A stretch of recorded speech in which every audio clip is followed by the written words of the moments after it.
Igihugu cy'igihanganye ku isi mu ikoranabuhanga ndetse no mu gisirikare cya Leta Zunze Ubumwe za Amerika gishaka guhindura mu isi yose, gishaka kugaragaza yuko aricyo gihugu gifite imbaraga kurusha ibindi byose mu isi, kidashaka yuko kivugirwamo n'ibindi bihugu. Kuri ubu ngubu kimaze gukuraho abayobozi babiri. Ubwa mbere bafashe Perezida Nicolas Maduro wa Venezuela, ubafungiye muri New York afungishijwe iminyururu. Naho umuyobozi w'ikirenga wa Iran Ali Khamenei we yarishwe ku manywa y'ihangu, arashwe ibisasu n'ingabo za Amerika n'ubufatanye bw'ingabo za Israel. Donald Trump yavuze ko Ali Khamenei umuyobozi w'ikirenga wishwe. Donald Trump akavuga yuko ubuyobozi bwa Ali Khamenei bwari ubuyobozi bw'igitugu, abaturage bakaba batisanzuye bitkurikije n'imyigaragambyo yari yarabaye mu minsi yashije yaguyemo abantu batari bakeya. Hirya no hino mu gihugu cya Iran, icwa ry'umuyobozi w'ikirenga wa Iran byatumye intambara ijya ku mugaragaro hagati y'ibihugu bitatu, Iran, Israel na Leta Zunze Ubumwe za Amerika. Na hari campus zose za Leta Zunze Ubumwe za Amerika hari ugutegwa ibisasu biremereye.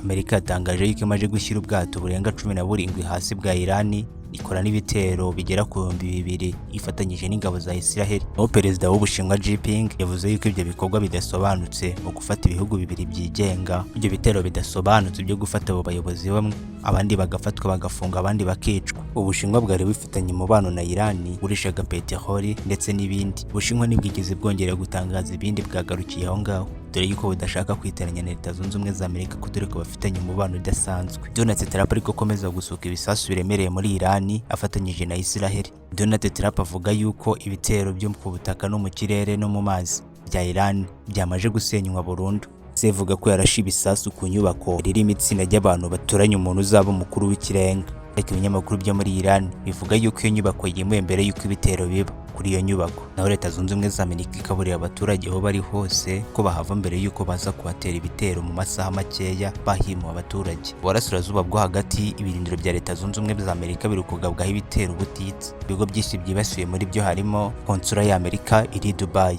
ibiro bya CIA biri muri Arabia Saudite, ibigo bya gisirikare biri muri Qatar. Trump akomeza kubwira ingabo gukaza ingamba n'umutekano. Abasirikare ba Leta Zunze Ubumwe za Amerika babarirwa mu 150 bamaze kuhasiga ubuzima.